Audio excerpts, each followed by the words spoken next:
Good morning class.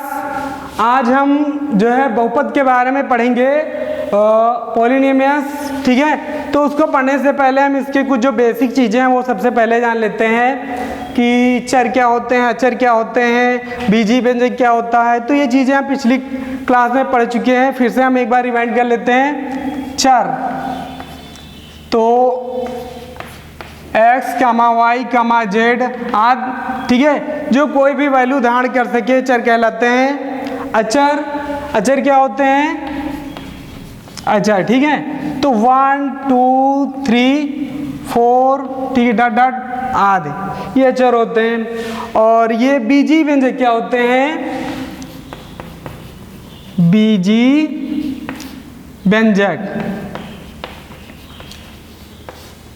तो बीजीय व्यंजक जो होते हैं अचर इंटू चर, तो अचर और चर का जो गुणनफल होता है वही हमारा बीजीय व्यंजक होता है। तो ये मान लेते हैं चर तुम्हारा 2 है और चर तुम्हारा x है, तो क्या हो गया? 2x हो गया। ये हमारा क्या हो गया? एक बीजीय व्यंजक हो गया। ठीक है, अब आगे बहुपद से पढ़ने से पहले जो फर्स्ट पार्ट में बताया गया था, जो है नेचुरल नंबर्स या होल नंबर, उनके बारे में थोड़ा रिवाइंड कर लेते हैं। पूर्ण संख्या जैसे पहले ही बताया जा चुका है कि 0, 1, 2, 3 डॉट डॉट डॉट, ये प्राकृतिक संख्या है। इसे प्राकृतिक संख्या बताया गया। प्राकृतिक संख्या क्या होती हैं? तो जो संख्याएं गिनी जा सके उन्हें प्राकृतिक संख्या नेचुरल नंबर्स कहते हैं, जैसे 1 2 3 4 5। यदि प्राकृतिक संख्याओं के समूह में 0 को और शामिल कर लिया जाए, यदि प्राकृतिक संख्याओं के समूह में 0 को और मिला लिया जाए तो हमें पूर्ण संख्याओं का समूह प्राप्त हो जाता है। ये चीज़ क्लियर, क्योंकि इनका आगे उपयोग होगा, इसलिए हम थोड़ा रिमाइंड कर लिया हमने। हम कहते हैं बहुपद। तो बहुपद क्या होता है?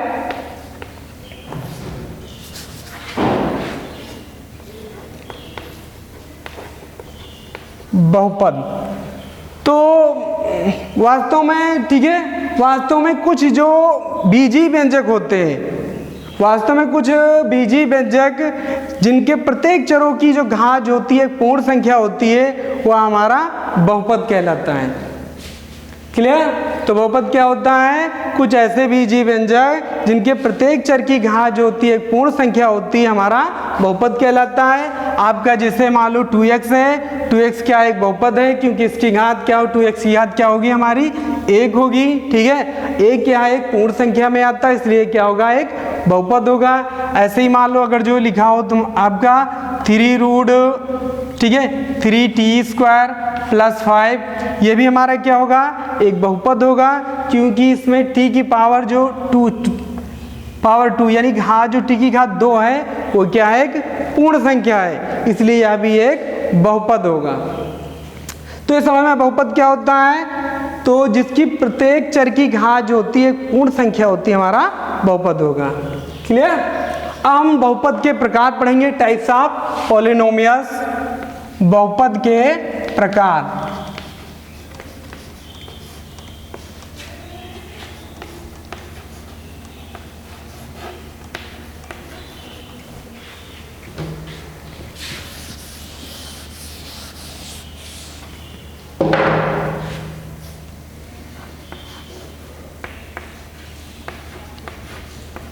पॉलिनोमियल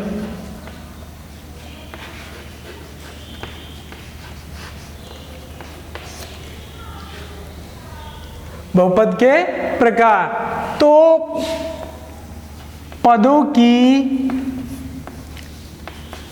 संख्या के आधार पर,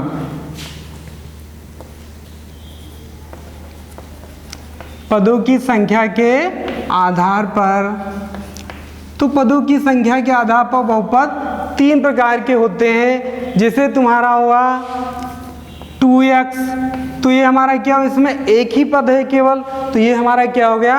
एक पदी बहुपद। कौन सा हुआ? एक पदी। ठीक है, अब यहीं पे लिखा हो 5x² + 2x। ठीक है, तो इसमें क्या है? 1 2 1 2, ये 2 पद है ना, तो कौन सा हमारा बहुपद हुआ? द्विपदी बहुपद, द्विपदी बहुपद। ये समझ में आ रहा होगा। अब अगला जिसे हमारा होता है 3x square plus 3x minus 5, ठीक है। तो इसमें 1 2 3 कितने पद हैं? 3। तो ये कौन सा बहुपद हुआ? त्रिपदी बहुपद, त्रिपदी बहुपद।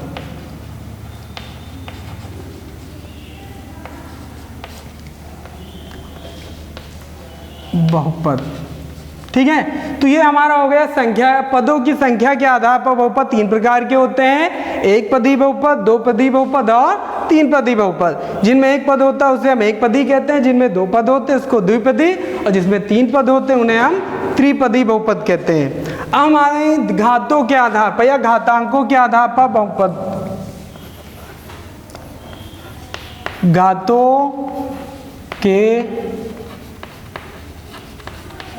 आधार पर, घातों के आधार पर, अब घातों के आधार पर इसे मान लो यही ले लेते हैं 2x। तो 2x में घात कितनी है? इसकी अब कोई x की घात, चर की कोई घात नहीं दिख रही, तो इसकी घात क्या मानी जाती है? हमेशा 1 मानी जाती है। तो हमारी घात कितनी है? 1। तो हमारा क्या हुआ? इसको हम क्या बोलेंगे? रैखिक बहुपद। जिसकी घात 1 होती है उसको हम क्या बोलते हैं? रैखिक बहुपद, रैखिक, ठीक है। यहाँ पे क्या लिखा है? 5x square plus 2x। तो इसमें सबसे चर की घात ज़्यादा कितनी है? 2 है। तो यहाँ पे हमारा क्या हो गया? जिसे लिखा है आपका 5x स्क्वायर प्लस 2x, ठीक है। तो ये हमारा कौन सा हो गया? इसमें चर की घात जो सबसे ज़्यादा होती है वही मानी जाती है। तो इसमें चर की घात सबसे ज़्यादा कितनी है? 2 है। तो हमारा कौन सा हो गया? द्विघाती बहुपद या द्विघाती बहुपद। ये हमारा कौन सा हुआ? एक घाती रैखिक बहुपद। अब तीसरा ऐसे मान लेते हैं हम 5x क्यूब प्लस 3। तो हमारा क्या हुआ? इसमें सबसे ज़्यादा घात, एक चर की घात कितनी है? 3 हुई। तो हमारा क्या हुआ? त्रिघाती बहुपद, त्रिघाती बहुपद। ये चीज़ समझ में आई। घातों के आधार पर बहुपद 3 प्रकार के होते हैं। जिसकी घात 1 होती है उसे हम बोलते हैं रैखिक बहुपद, जिसकी घात 2 होती है उसको हम क्या बोलते हैं? द्विघाती बहुपद, और जिसकी घात 3 होती है उसे हम क्या बोलते हैं? त्रिघाती बहुपद। वैसे इसको कहते हैं लीनियर पॉलिनोमियल, क्वाड्रेटिक पॉलिनोमियल और क्यूबिक पॉलिनोमियल, ठीक है। अब आगे देखो बढ़ते हैं। ये समझ में आ गया होगा सभी को।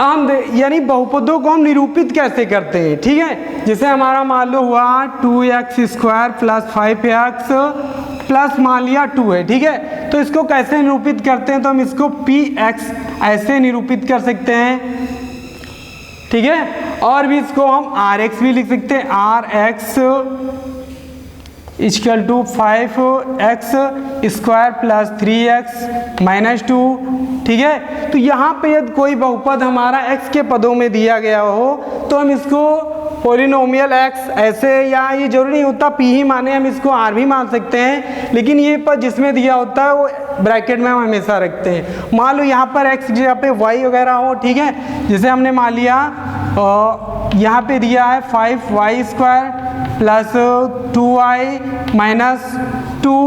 तो यहाँ पे क्या हो जाएगा? हमारा ब्रैकेट यहाँ पे क्या हो जाएगा?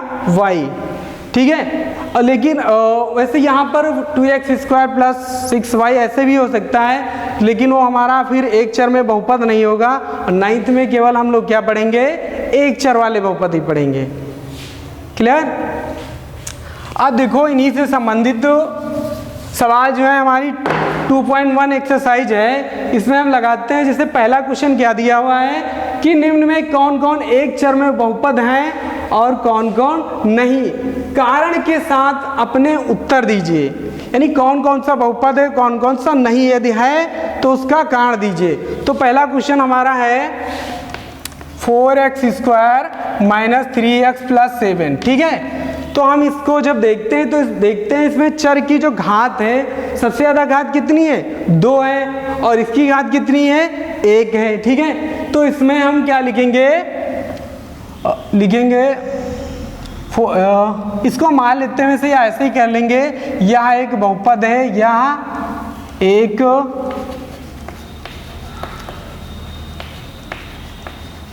बहुपद है क्योंकि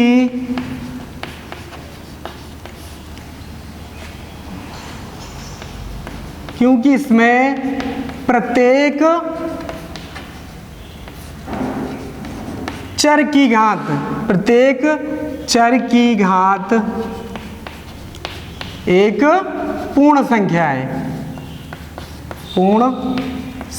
है, इसलिए यह एक चर में बहुपद है।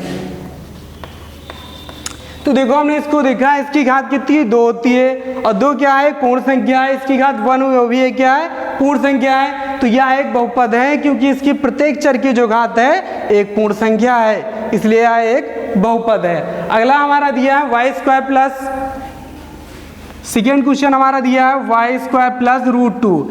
यहाँ पर √2 देख करके परेशान मत होना, क्योंकि इससे हमको कोई मतलब नहीं होता, केवल हम जो चर होते हैं केवल उन्हीं की घातों का जो है देखते हैं। तो यहाँ पे लिखा है हमारा y², ठीक है। तो y² लिखा है, यहाँ एक पूर्ण संख्या है, तो फिर से क्या लिखेंगे, यह एक बहुपद है क्योंकि इसकी जो चर की घात जो एक पूर्ण संख्या है।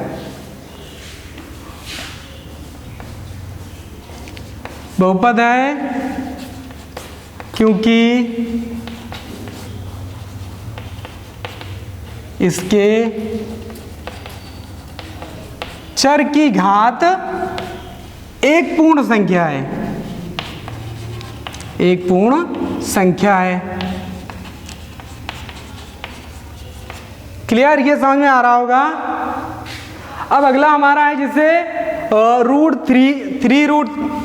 थर्ड क्वेश्चन हमारा क्या है, 3√t प्लस t √2।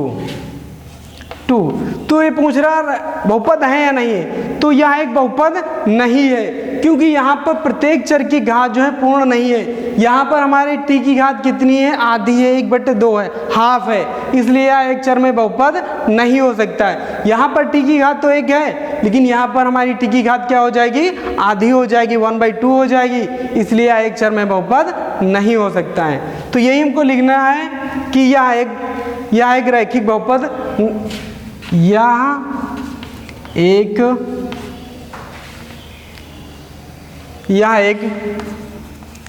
चर में बहुपद नहीं है। क्यों नहीं है, क्योंकि इसके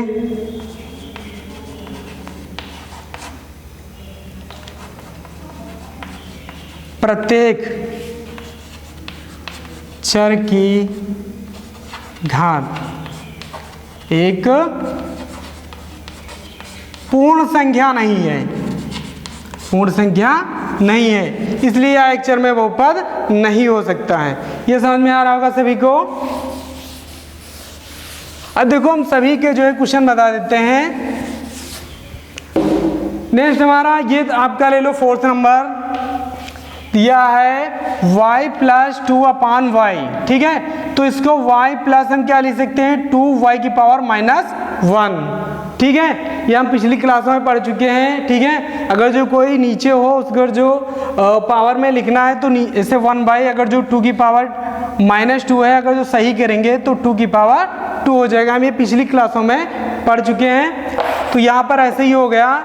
तो यहाँ पर हम इसको जब देखते हैं तो इसमें देखो जो चर की घात यहाँ पे तो 1 है, लेकिन यहाँ पे क्या है, -1 है, ठीक है, जो एक पूर्ण संख्या नहीं है, इसलिए यह जो है एक चर में बहुपद नहीं हो सकता है।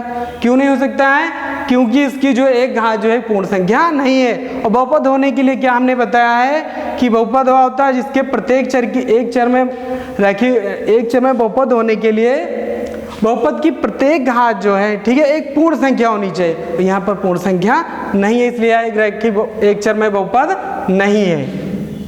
क्लियर है? लिख लेंगे, वही लिखना है। अब अगला देखो हमारा क्वेश्चन क्या है।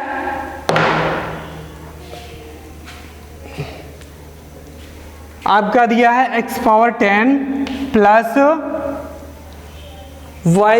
वाई क्यूब और प्लस हमारा दिया है t की पावर 5, ठीक है। तो इसको पूछ रहे हैं या एक चर में बहुपद है या नहीं है। तो यह एक चर में बहुपद नहीं है, एक त्रिघाती जो है बहुपद हो सकता है। त्रिघाती बहुपद है लेकिन एक चर में बहुपद नहीं है। क्यों नहीं है? यहाँ पे एक चर का मतलब एक ही जो x आना चाहिए, यहाँ पे x है, यहाँ पे y है, यहाँ पे t है, इसलिए यह एक चर में बहुपद नहीं हो सकता है। तो हम यही लिखेंगे यह एक त्रिघाती तीन पदी लिख देंगे, यह एक त्रिपदी बहुपद है, ठीक है। परंतु एक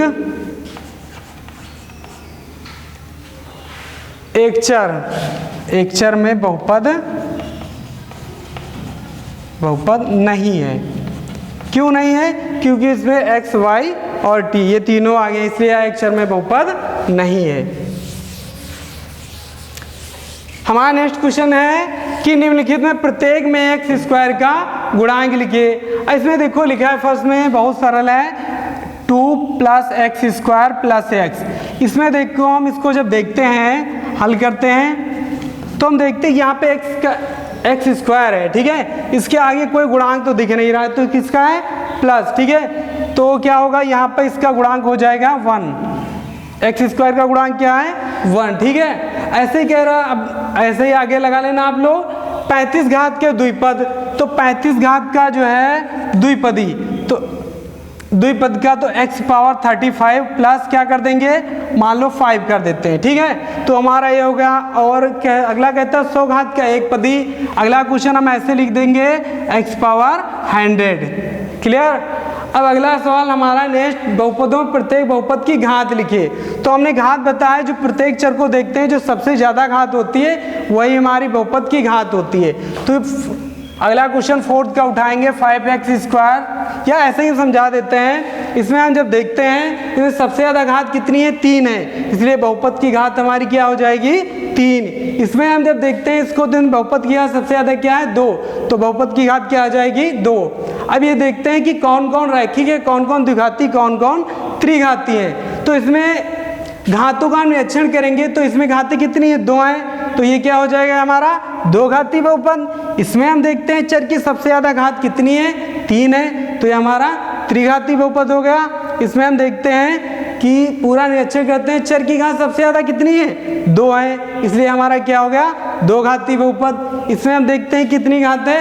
1, तो हमारा क्या रैखिक बहुपद हो गया। इसमें हम भी देखते हैं तो क्या होता है, घात कितनी है? 1 है, तो इस क्या हो जाएगा हमारा? रैखिक बहुपद हो जाएगा। ये हमारा क्या हो जाएगा? घात 2 है, तो हमारा 2 घाती बहुपद हो जाएगा। इसमें कितनी है? 3 घात है, तो हमारा क्या हो गया? त्रिघाती बहुपद।